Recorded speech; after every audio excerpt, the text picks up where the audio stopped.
top 64 finish, then managed to make it at Santiago top 32 at the special event, and then again in 2020 kept those sort of top finishes in top 62 at the Santiago special event as well. And you know, these two players, we've got very similar accolades here with these sort of top finishes. It's going to be interesting to see how they're going to come down against each other, particularly with these quirky choices of team.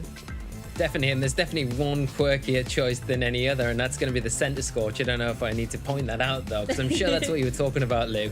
But yeah, it's some really nice options here. You know, it's the first time we're going to be featuring the Shadow Rider Calyrex as well, which is one of my personal favorites. So Alejandro, it's using that, utilizing it with the Indeedee there. That's got the Psychic Terrain, the redirection support, and Thunderous Incarnate, which is one of the best support options for that Shadow Rider Calyrex. And then rounding it off with the Whimsicott there, the Rotom and the Umbreon, which are some nice picks to kind of round off that side of the field. Yeah, again, lots of nice supportive measures there. You've got, you know, Pokemon, like you say, with the Whimsicott, they can be really helpful for setting up speed and being a little bit disruptive here and there. We know the Umbreon has that longevity out on the field, can go for those yawns and snarls as well to really kind of put your opponent on the back foot and force them to have to make some adjustments by switching to either reset Yawn or reset those Snarl drops. And of course, Indeedee being able to draw in attacks as well. I love seeing supported Pokemon really working in great synergy with a partner Pokemon. And I think having access to that Calyrex Shadow Rider, again, a really fast and special attack, offensively powerful Pokemon. It was a little bit of a mouthful, but we got there. It's, you know, a really great combination to see. If you're able to support that Pokemon well, it's going to be able to pick up those KOs for you. Yeah, an incredibly fast Pokemon in Shadow Rider Calyrex, and you know, with access to something like Indeedee, which can redirect or either go for a helping hand as well, makes it a very threatening and scary Pokemon to face down against, especially with its signature attack, Astral Barrage, that is a double target attack, and you get that helping hand boost on top of that, and it's nasty. And the thing is with Calyrex, Shadow Rider Calyrex as well, it has the two abilities as one. It's got the Unnerve ability, and it's got Chilling well, it's not Chilling Neigh because it's not a Glastrier, is it? No, exactly. It's got the Grim Neigh ability. Those two horses, though, that's the thing. When they first jumped up onto the scene, they were everywhere. And now that we have Calyrex, that's certainly taken center stage. But Lee, speaking of center stage, let's jump right into the match so we can see exactly how this action is going to be able to play out in our second match of the Latin America region finals. We've got that center scorch though out here on the field, and we've got Zacian paired up with it. We have got the Calyrex and the Indeedee as well, so great to see that synergy coming on. And we've got the Into the Fog music playing in the background. Yeah, everything lining up perfectly here. As we see the Zacian come out, it is going to get the Intrepid Sword ability activated. It is going to get that attack boost. You're going to have the Center Scorch next to it. I'm not really sure what the Center Scorch is going to be doing to provide support here, because both Pokemon are going to be slower than the Shadow Rider Calyrex, who can, like we've just been talking about, get that helping hand support from the Indeedee and go for an Astral Barrage here, which will do considerable amounts of damage to the Zacian. The other option is just protect your Shadow Rider Calyrex. Just go for a Follow Me here with your Indeedee and just make sure that you're avoiding any damage, and again go for a big powerful Astral Barrage, which is going to be hard to kind of come back from. If you're Felipe, you kind of need to get the Urshifu onto the field, that dog typing, to really start threatening the Calyrex, which is one of the best options kind of that he's got access to. It'll be interesting to see how he approaches his turn, whether or not he lets something go down or if he does make that switch here. That's the thing, this Calyrex really looking formidable here. Something like a helping hand boosted Astral Barrage, like you said, is going to be devastating. So Felipe needs to make sure that he has got a way to be able to counteract this very solid strategy that Alejandro has led with. But straight away, there's going to be a Dynamax coming out into the action. It is going to be the Calyrex, so we're not going to see any double target type attacks here, but something like a Max Mind Storm into that Center Scorchal, even something like a Max Phantasm is going to be able to deal some really big damage. But I want to know what this Indeedee is going to do. Yeah, if you're the Indeedee here, you may want to just go for the Follow Me. It just gives you complete protection, you know, if you are the Calyrex, because, you know, the Max Quake that potentially could come out from the Calyrex here is probably going to be enough anyway to get the Zacian, and a considerable amount of damage you could do to the Center Scorch with either the Max Mindstorm or Max Phantasm anyway. But we are going to see that helping hand, Lou. Yeah, Helping Hand comes out, and Calyrex does indeed go for that Max Mindstorm. Going to go down into that Center Scorch, and Lee, is that a one-hit KO? Yes, it is. We see the Center Scorch explode there on the battlefield, and unfortunately, we're not going to be able to see any of the spicy action the Center Scorch could get up to. Grim Neigh ability that we mentioned earlier is now activating on Calyrex. That's going to be at +1 special attack, making it even more formidable going forward. Zacian, however, might have something to say about it. There was no redirection. It can go for this Behemoth Blade and target straight down into the opposing Indeedee, however, so not going into that Calyrex. Calyrex has got to ride really nicely in this turn.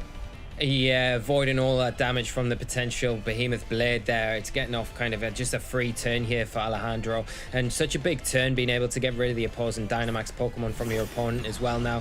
Zacian obviously is in a bit of an awkward position. The one plus that you can say from Felipe is that he's got the Regieleki onto the field, so you can utilize potentially something like Electro Web here to slow down that opposing Shadow Rider Calyrex, and that will allow him to remove the Indeedee from the field, taking away the redirection support, and then free up Zacian to kind of get that Behemoth Blade onto it, and potentially with a +1 it's probably enough to pick up the knockout, but if not, it's going to be very close to that. And if you don't deal with, you know, the Regieleki this turn, the Regieleki going to be in a great position the next turn to deal with the Calyrex. So Felipe's not out of this game by a long way. He has lost the Center Scorch. Shame that we didn't get to see it really do very much, but by bringing in the Regieleki, showing what a great support option that is going into this next turn. Well, a defensive play here from the Calyrex, just going to be going for the Max Guard. Indeedee going to be going for that Follow Me, potentially just sacrificing itself to allow Alejandro the opportunity to pivot in another Pokemon going forward. The Max Guard protecting from potential speed drop from this Electro Web, and it will of course be enough to pick up a KO against that Indeedee. It was living on a very small slither of health at the end of that previous turn. The Behemoth Blade not going to be able to find its mark, and Alejandro sitting once again with this Dynamax. Calyrex looking to be in a really strong position here against both the Pokemon on Felipe's side, but you have to worry about the speed that Felipe's got. And actually, do you have to? There's a Whimsicott on the field now.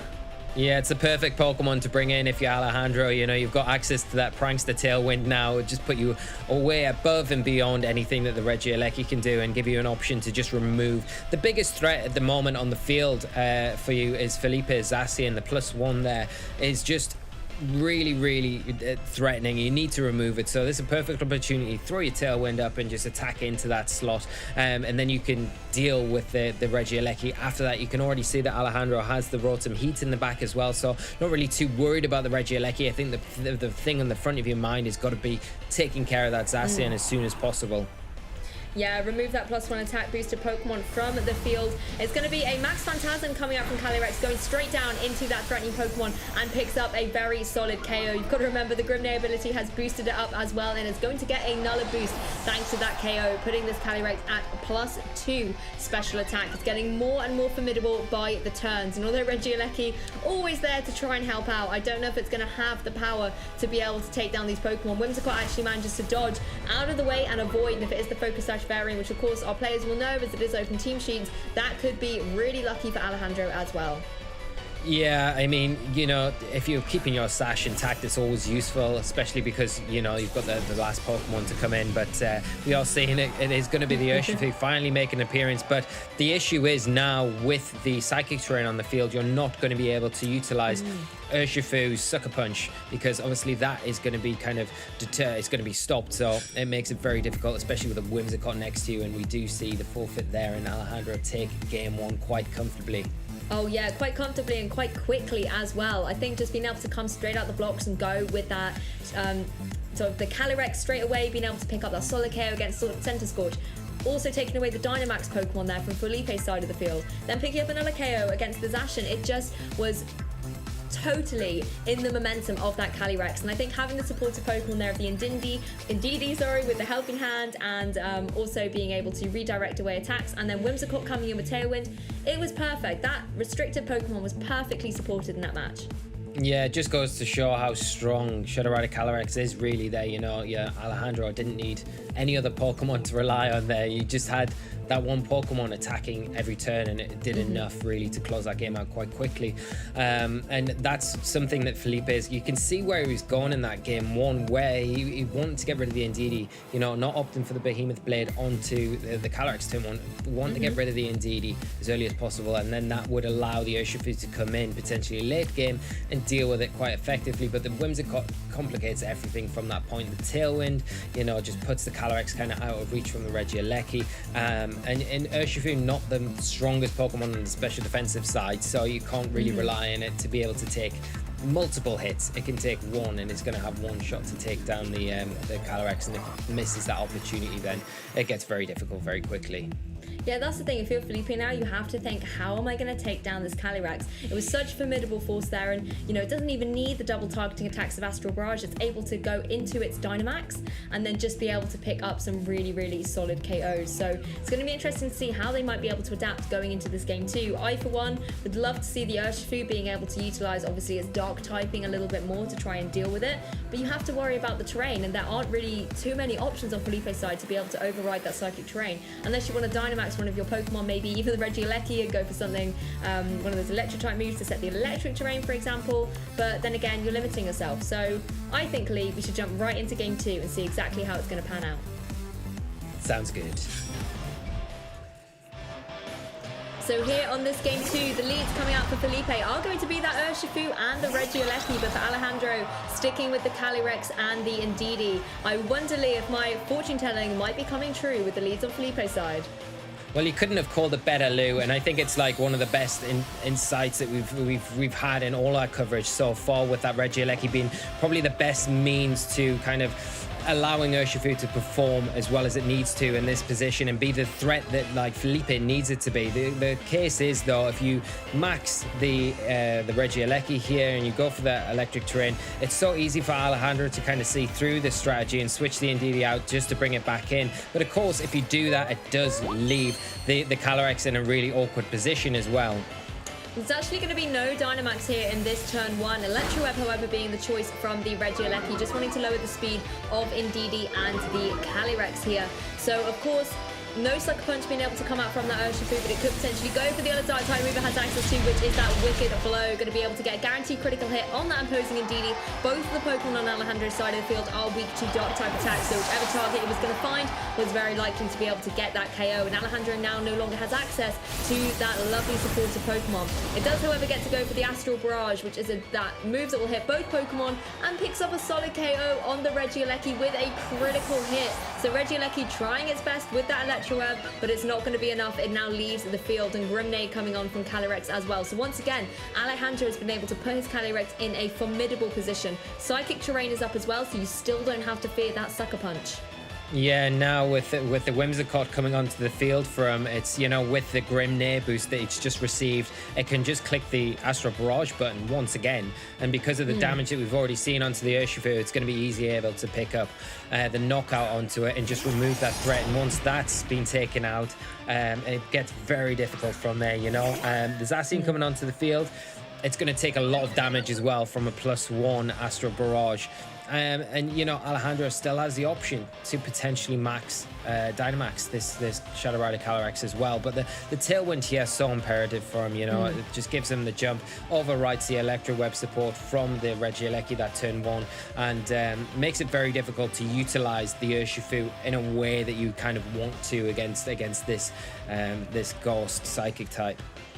I mean, I feel like there isn't really a need for Alejandro to Dynamax at this point. You can just go for that Tailwind and the Whimsicott and sort out the speed tiers, like you said, Lee. You can see that the Astral Barrage is going to pick up the KO against Urshifu anyway, and if you move before it, you don't have to worry too much at all. And of course, with +1 Grimnade, you're going to be dealing a huge amount of damage to that opposing Zacian. And say you're able to get the double KO here, you're then going to be at +3 special attack, and whatever's waiting in the back for Felipe is going to be quaking as it comes out of its Pokeball. Tailwind comes up, and Calyrex is going for that Astral Barrage. It's going to connect on both of the opposing Pokemon. You can see the Urshifu has been KO'd, and the Zacian as well. This Calyrex is unstoppable. Yeah, you can see the power here, especially when it's supported further by the Life Orb that the Calyrex is holding there, and now getting two Grim Nair boosts to further boost its attack. And like you say, now with the Tailwind setup, it's like the perfect setup for Alejandro. Couldn't have won any more perfectly for him, and whatever comes in, it just doesn't stand a chance. It feels a little bit unfair at this point. It's a poor center scorch. The one thing that I really wanted to see what it was able to do is probably not going to be able to get a chance, because as you said in the last turn, Lou, you probably don't even need to Dynamax with the Calyrex now. You just click the Astral Barrage button again and double up with the Whimsicott, and that'll be enough. And we do see the forfeit there from Felipe, and just shows how powerful in general Shadow Calyrex as a Pokemon is. A new restricted, it has to be respected, and how powerful it can be going forward. Yeah, it was so difficult for Felipe to be able to come and kind of counteract that amazing lead of Indeedee and the Calyrex as well. I mean, like we said, you could kind of set up the electric terrain, but the Sucker Punch is going to go off first, so the psychic terrain still in effect is going to stop that. So unless you were able to kind of manipulate the ball position and get your electric terrain up and then have an opportunity to go for that Sucker Punch, you don't have to worry about speed tiers so much. But of course, Alejandro would have had the flexibility to maybe switch out the Indeedee, and you could always set it up again by going for a Max Mindstorm. So many options there, so much control for Alejandro. Phenomenal play. But of course, Felipe isn't knocked out of the competition. They will just be dropping down to the losers bracket, and hopefully for Felipe, they won't come up against too many other Shadow Rider Calyrexes. Yeah, I don't know how many there are. Obviously, we covered the usage stats earlier on. There wasn't really many and on the charts that we showed, so you might be able to avoid a few. But it'd be nice to be able to see the Center Scorch maybe, and you know, getting this far in the tournament with the Center Scorch, it really intrigues me. So it's something that I would like to see. And best of luck to Felipe as he continues on in this tournament, as well as Alejandro as well, that just showed pure dominance there, and how to be effective with a Pokemon like Shadow Rider Calyrex that we've now got access to. Well, speaking of continuing on in the tournament, let's have a look at how the bracket has shaped up for Latin America, so that you viewers at home can get a little bit of an overview. You can see here across the games, we've had some phenomenal matches. We've got Gabriel Agati and Alejandro Diaz squaring up as well, but if we jump down into the losers bracket here, you can see the action that's gone through losers round 9, moving on to losers round 10. Yeah, there's still a lot of games to play before we move on to the global final. Still a lot of players in this tournament, still a lot of chances for players to qualify. So, you know, the action is only just starting here, and it's been great being able to kind of feature the matches